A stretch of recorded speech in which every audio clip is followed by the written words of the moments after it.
This is the Sony A6700. It's their new APS-C flagship and what I think is to be the best beginner camera in 2024.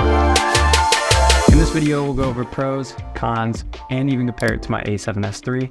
So let's jump right into it. So to start things off with the pros, let's talk about the form factor of this camera. This thing is tiny, but since this is such a small body, it does sacrifice a few things. It only has one SD card slot and an HDMI micro Type D port. So if you have an HDMI cord or a monitor, you need to get a micro Type D adapter to use it. I chose to pair my A6700 up with the Tamron 35mm f2.8 prime lens, which you can pick up for around $200. I actually have quite a few issues with this lens, but the main thing here is that this setup is so small, I'm able to easily slide it in and out of sweatshirt and jacket pockets without needing to take the entire camera apart. The next thing I want to talk about are the insane specs that Sony decided to put inside this. Now, before we get into anything, I just want to give a quick heads up that I'm not really going to dive into any of the nitty-gritty details that have to do with the specs of this camera, as I don't really know a ton about them.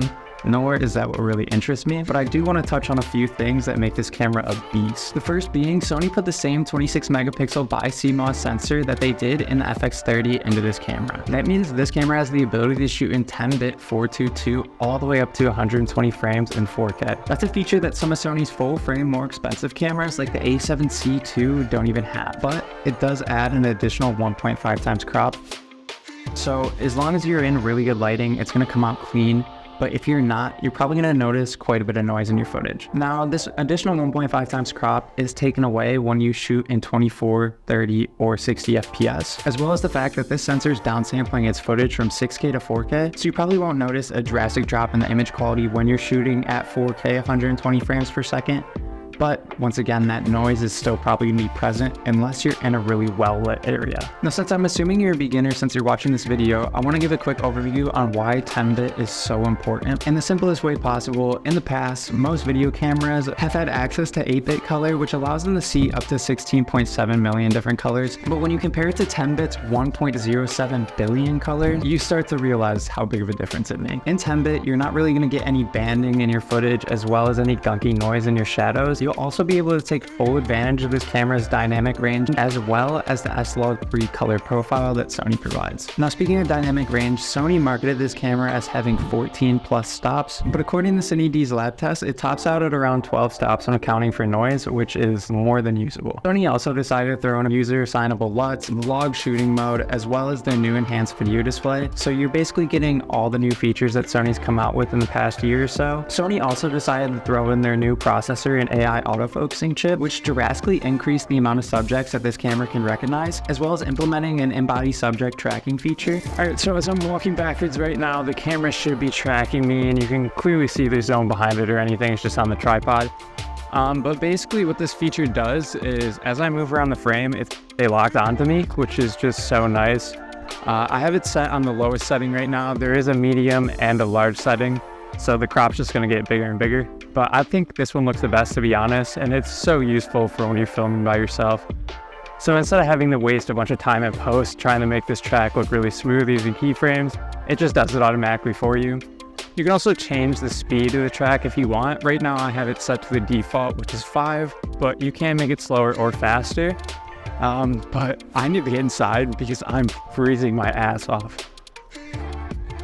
Now, I know I've only been talking about the video features of this camera so far, but this thing is built for hybrid shooters. That means it's packed with a bunch of awesome photo features as well, with my favorite being that you're able to shoot lossless compressed raw images on this camera, so you don't have to worry about losing any image quality, and they're always going to come out tag sharp. Now, before you hit the buffer, you're going to be able to take about 59 raw images and way more JPEGs. Now, I know 11 frames per second isn't anything crazy, but it isn't anything to scoff at either, as it's going to handle pretty much day-to-day shooting basically perfectly, unless you're shooting sports like football, basketball, where you need a really fast shutter to capture a ton of images. This is going to do just fine. Lastly, let's talk about price, which is probably the most important factor for a lot of you guys. This thing is dirt cheap for what you're getting with it. If you're just looking to pick up the A6700 body, you can get it for around $1,400. And if you want to get the 16 to 50mm kit lens along with the body, it's just going to cost you over $1,500, including tax. Now, that may seem a little expensive to a lot of you guys if you're just starting out, but I challenge you to find another camera in this price range that has all the features that we just talked about. The only thing that you're probably going to find is the FX30, and that's $1,800, and it's basically the same camera as this. but it's built specifically for video. All right, now it's time to talk about the cons. So there is one major con with this camera other than the two that I mentioned earlier, which were being the one SD card slot and the micro type D, and that's that this camera likes to overheat.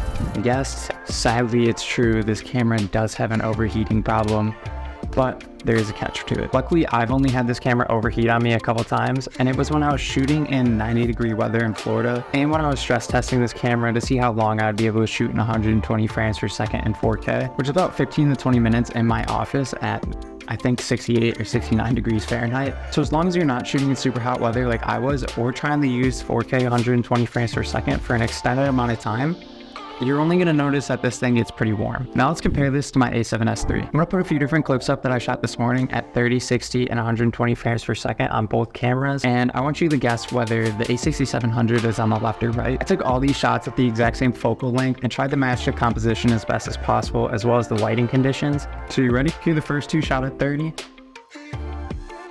Here the second two shot at 60. Here the last two shot at 120. Surprised? Comment down below if you got it right. When it comes to image quality, these cameras are basically identical, and that's due to the amazing sensor that Sony decided to put in this camera. But one thing I have noticed is that the A6700's footage, depending on if you're shooting at 800 its base ISO or 2500 its secondary base ISO, your footage may come out slightly more green than the A7S III's. So that's something you really have to keep in mind if you're trying to shot match these cameras on a project. If you're just shooting on the 6700, it's not really a good or a bad thing. It's just something you have to be aware of. If you want to pick this camera out for yourself, I'm going to have a link down in the description. And if you found this video helpful, please like, comment, and subscribe. Thanks for watching.